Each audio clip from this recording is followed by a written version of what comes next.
Bismillahirrahmanirrahim. Assalamualaikum warahmatullahi wabarakatuh. Saya Agustina Mulyani, dosen jurusan manajemen dari Fakultas Ekonomi dan Bisnis Universitas Palangkaraya.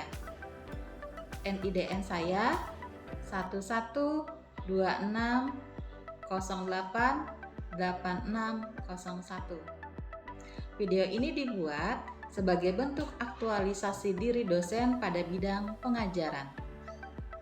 Video ini terbagi menjadi dua bagian. Bagian pertama, saya akan menjelaskan mengenai capaian pembelajaran yang diharapkan pada mata kuliah ini, di mana mata kuliah fokus saya adalah analisis laporan keuangan. Saya akan menjelaskan deskripsi umum pada mata kuliah analisis laporan keuangan serta sistem penilaian pada mata kuliah analisis laporan keuangan. Analisis laporan keuangan adalah mata kuliah yang menguraikan atau menganalisis mengenai tentang jenis-jenis analisis laporan keuangan perusahaan dan cara atau teknis menganalisis laporan keuangan perusahaan dengan bobot 3 S. Materi perkuliahan dimulai dari analisis laporan keuangan, laporan laba rugi, analisis ekuitas dan penilaian, analisis arus kas, analisis DuPont, analisis kebangkrutan, analisis EVA, dan analisis KAMAL. Capaian pembelajaran mata kuliah atau CPMK yang diharapkan pada mata kuliah ini adalah yang pertama, mahasiswa mampu memahami dan melakukan analisis laporan keuangan. Dan yang kedua, mahasiswa mampu memahami jenis-jenis laporan keuangan. Sub capaian pembelajaran mata kuliah analisis laporan keuangan terutama pada pertemuan ketiga ini adalah mahasiswa memahami dan menguasai analisis laporan posisi keuangan. Bahan kajian atau materi pertemuan kali ini adalah analisis laporan posisi keuangan, di mana yang akan dibahas mengenai analisis pertumbuhan yang terdiri dari yang pertama, year-to-year analysis, dan yang kedua, index number trend analysis. Bentuk atau metode pembelajaran kali ini adalah mahasiswa akan menyimak materi yang akan disampaikan oleh dosen. Kemudian mahasiswa akan menganalisis studi kasus yang berkaitan dengan analisis laporan posisi keuangan. Sistem penilaian pada mata kuliah analisis laporan keuangan ini terbagi menjadi 3 bagian. Yang pertama, tugas dan partisipasi dari mahasiswa itu diberi bobot 20%. Kemudian ujian tengah semester dengan bobot 30%. Kemudian ujian akhir semester berupa project based learning itu sebesar 50%. Jadi total bobot penilaian sebesar 100%. Demikian video pertama di mana saya telah menjelaskan gambaran umum mengenai mata kuliah analisis laporan keuangan. Selanjutnya, pada bagian kedua, saya akan menyajikan proses pembelajaran yang terjadi pada mata kuliah analisis laporan keuangan, khususnya pada pertemuan ketiga dengan materi analisis laporan posisi keuangan. Assalamualaikum warahmatullahi wabarakatuh. Selamat pagi. Pagi. Apa kabar? Sehat? Sehat. Alhamdulillah. Baik, sebelum kita memulai kelas kita pada pagi hari ini, marilah kita berdoa menurut agama dan keyakinan masing-masing agar proses belajar mengajar kita pada pagi hari ini berjalan sukses dan lancar.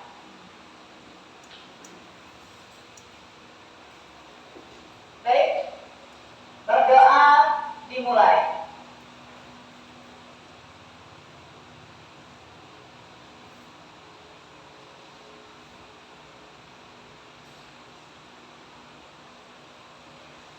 Berdoa, selesai.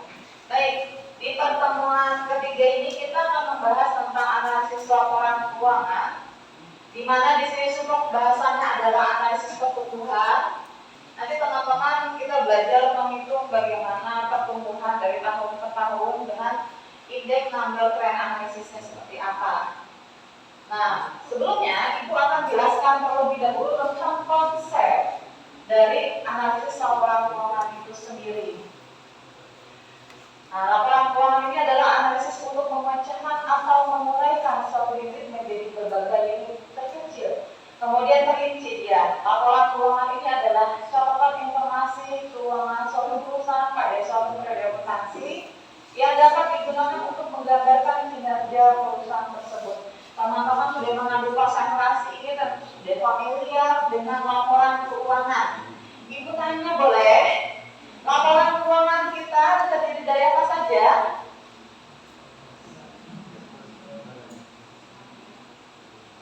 Yang pertama,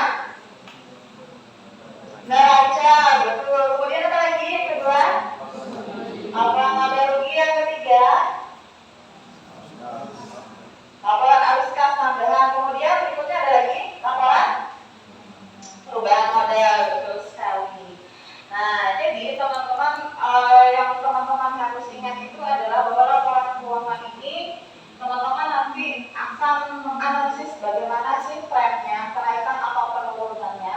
Jadi fungsinya biar tahu nih pemilik perusahaan bahwa pada saat bulan atau tahun tadi trennya lagi dalam mengalami kenaikan. Nah, di tahun berikutnya bisa jadi tren yang tadinya semuanya bagus dan naik, tiba-tiba menjadi tren jadi penurunan. Nah, mestinya buat apa? Buat para pemilik perusahaan atau pemegang pemangku kepentingan bisa menganalisis apa sih terjadi penurunan seperti ini. Nah, ini adalah skema nanti analisis laporan keuangan. Ada inputnya, nanti teman-teman akan menginput laporan keuangan dan data lainnya. Kemudian kita menggunakan metode, nanti metodenya ada berbagai macam. Kemudian nanti hasilnya adalah informasi yang berguna bagi pengambilan keputusan. Jadi semakin detail laporan keuangan akan semakin bagus dalam pengambilan keputusan. Nah, seperti yang sudah pernah Ibu bahas sebelumnya, ini ada beberapa orang-orang yang menggunakan laporan keuangan.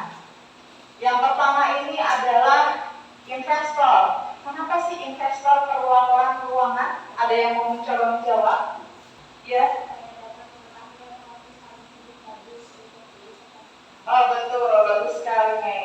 Kemudian kalau untuk kreditur, kalau kreditur yang kebayang teman-teman apa? Iya, betul.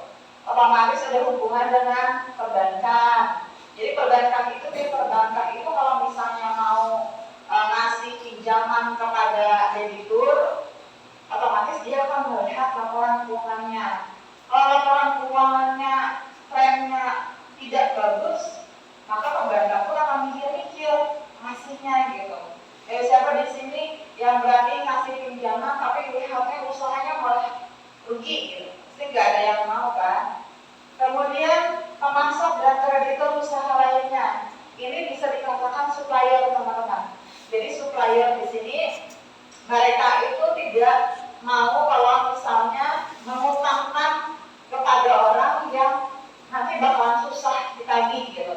Kan banyak nih fenomena sekarang yang ngutanginnya yang berutang lebih sangat daripada yang punya uangnya gitu. Jadi untuk menghindari seperti itu, kalau stakeholder, kemudian masyarakat, kemudian karyawan ini kenapa sih pengen tahu tentang laporan keuangan? Ada yang masih ingat?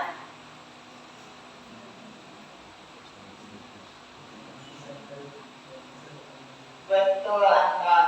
Jadi seorang karyawan itu kenapa dia pengen tahu laporan kinerja keuangannya? Siapa tahu nih kerja sudah 2 tahun, gajinya 2 digit misalnya, 10 juta misalnya, kan sudah kebayang tuh. Kalau 10 juta untuk teman-teman rate-nya tinggi apa rendah? Tinggi kan? Jadi kan kalau misalnya dapat 10 juta nih per bulan nih, pasti senang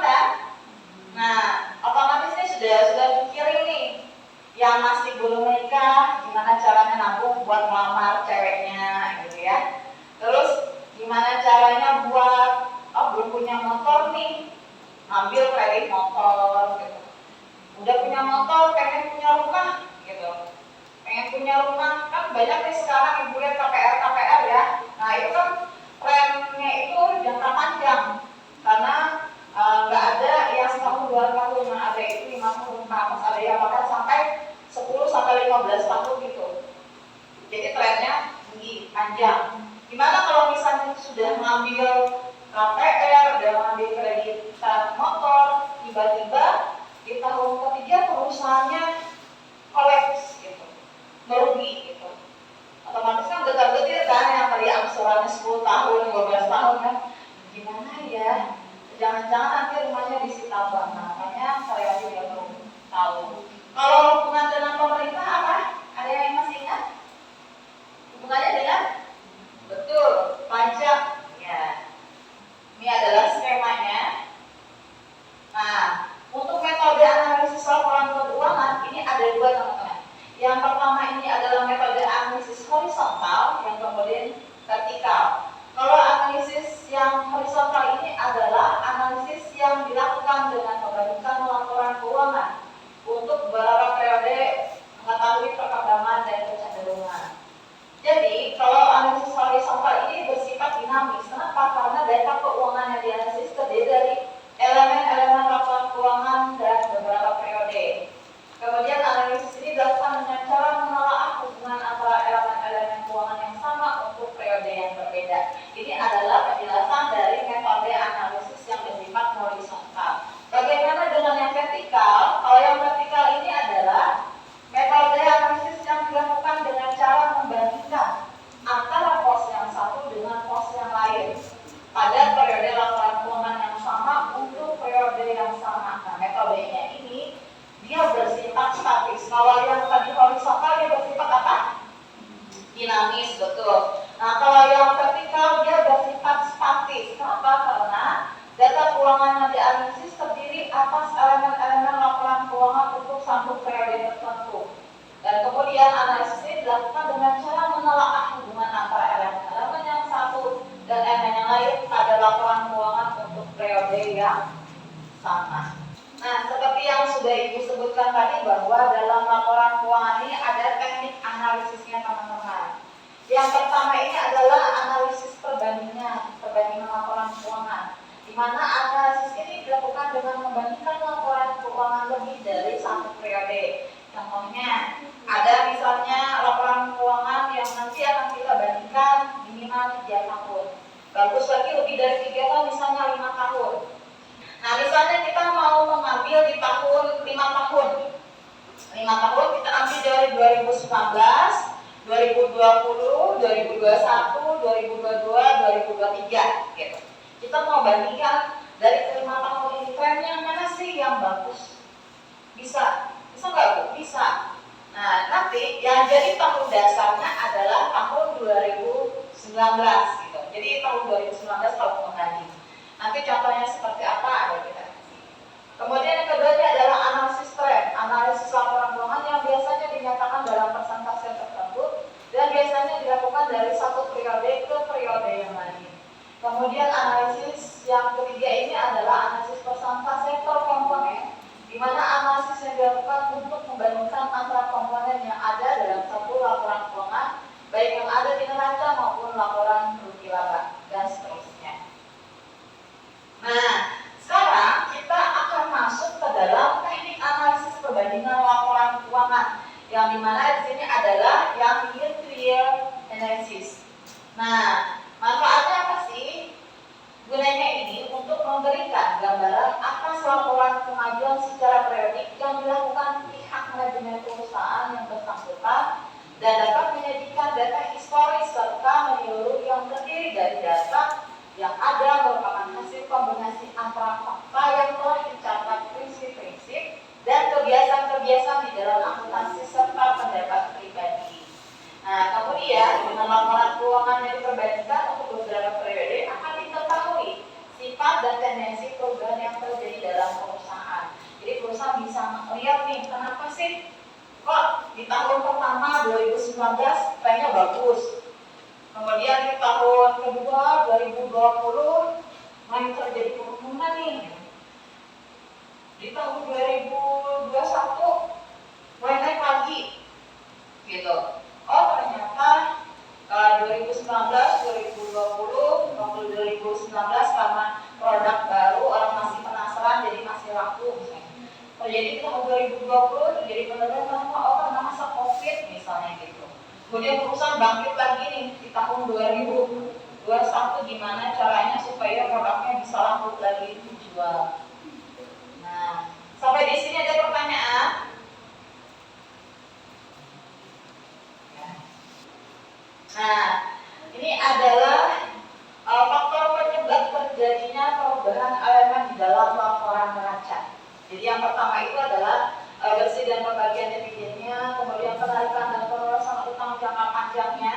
Ingat kalau utang jangka panjang, perusahaan harus benar-benar bisa komit untuk melakukan pembayaran, gitu ya.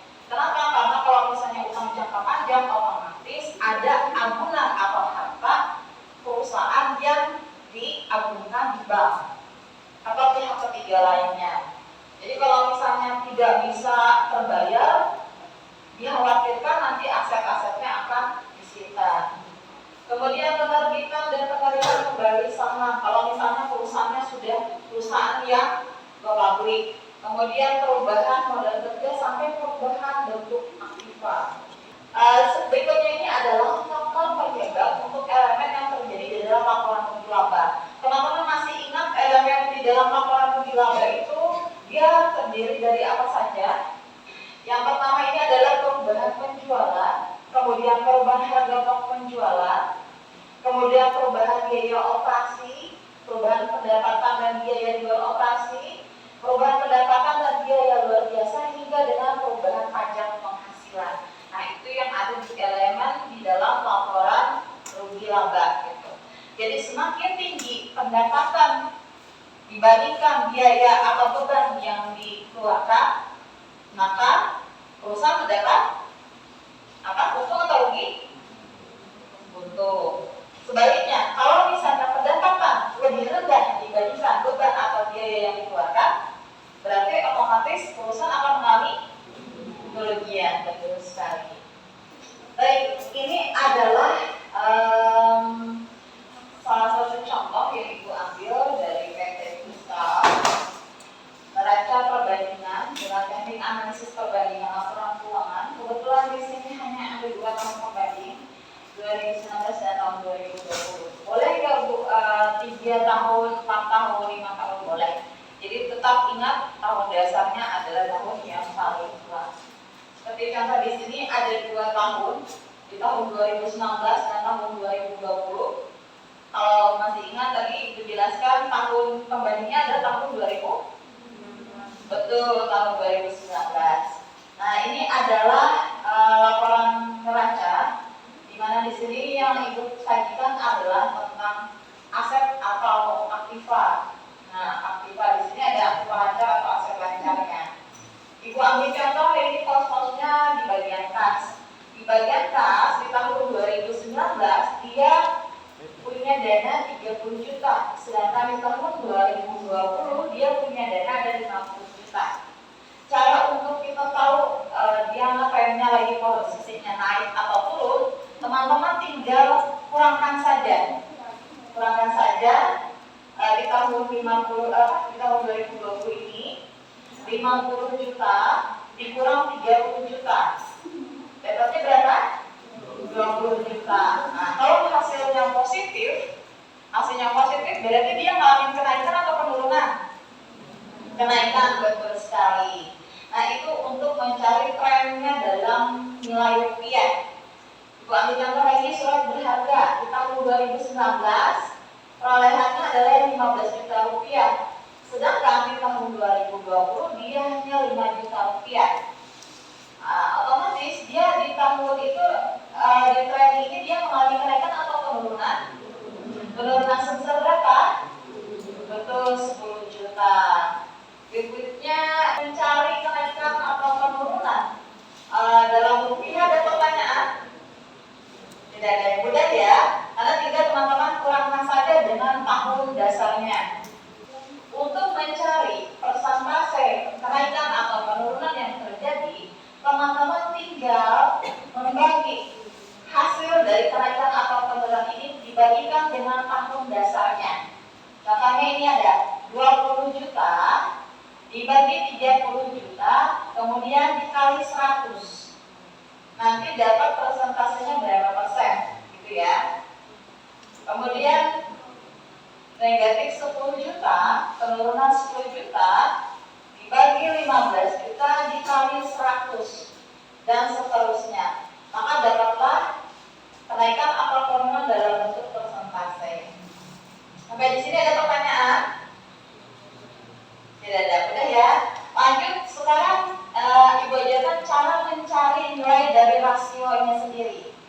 Nah, untuk mencari nilai rasio, teman-teman tinggal membagi tahun 2020 dibagi dengan tahun dasarnya 2019. Contoh, 50 juta dibagi 30 juta dapatlah 1,67. Nah, jadi karena ini dua angka di belakang koma, teman-teman nanti pembulatan ke atasnya. Kemudian begitu juga untuk piutang dagang, kita mencari rasionya 100 juta dibagi 60 juta dapat 1,67 dan seterusnya seperti itu. Bagaimana? Ada pertanyaan? Lanjutkan ya. Nah, Pak, ini kalau misalnya ada dua laporan, bagaimana kalau misalnya tiga? Misalnya di sini ada tahun 2019, 2020, di sini misalnya ada tahun 2021 ya misalnya. Nah, kalau untuk mencari tren kenaikan dalam bentuk rupiah gimana? Misalnya di sini angkanya Ibu ambil aja 150 misalnya. Iya, misalnya di tahun 2019 ya, kita mau cari trennya gimana itu. 150 juta. Nah, gimana caranya kalau misalnya mau cari tren kenaikannya dalam rupiah?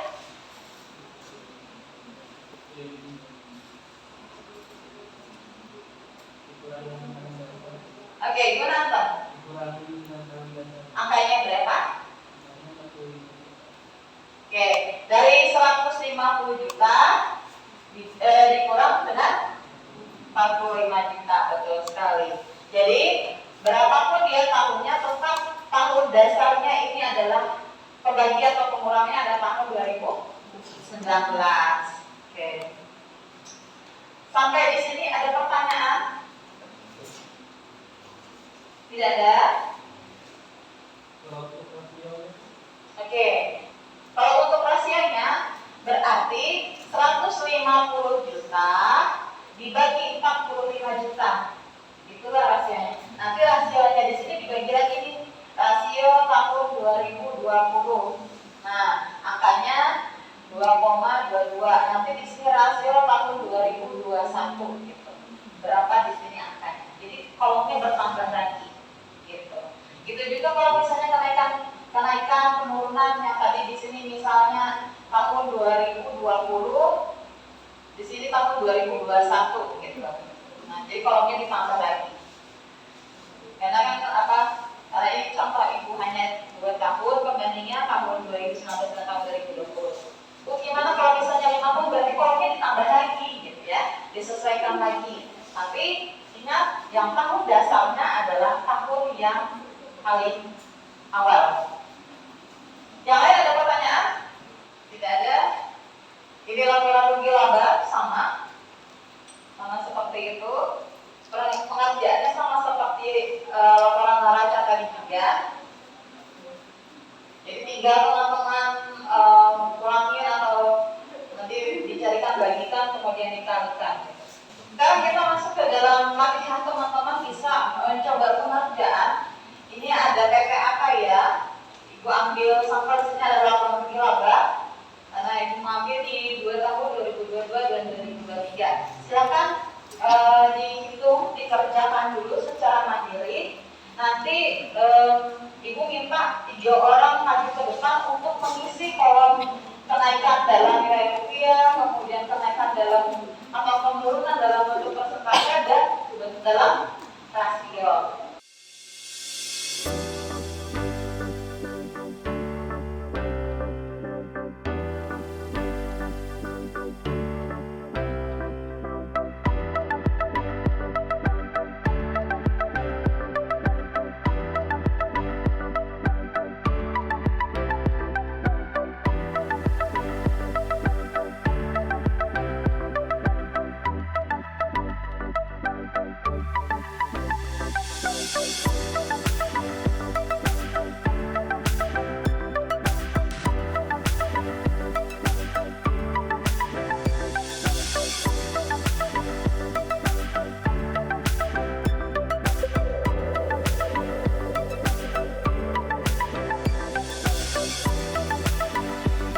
keren dalam presentasi.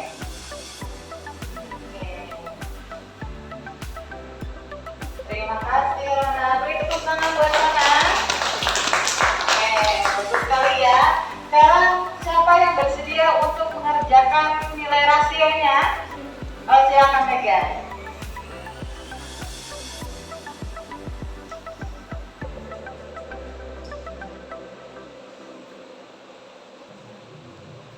Oke, bagus sekali. Beri tepuk tangan meriah untuk Mega. Sampai di sini ada pertanyaan? Atau ada yang masih kurang jelas? Atau ada yang pengen di-sharingkan? Silakan. Paham semua ya? Luar biasa. Pinter-pinter mahasiswa ini ya. Oke. Baik, terima kasih teman-teman untuk kebersamaan di pagi hari yang ceria ini. Terima kasih sudah semangat untuk menerima informasi yang sudah Ibu berikan. Semoga informasi yang diberikan pada pagi hari ini bisa berguna buat teman-teman di kemudian hari. Wassalamualaikum warahmatullahi wabarakatuh.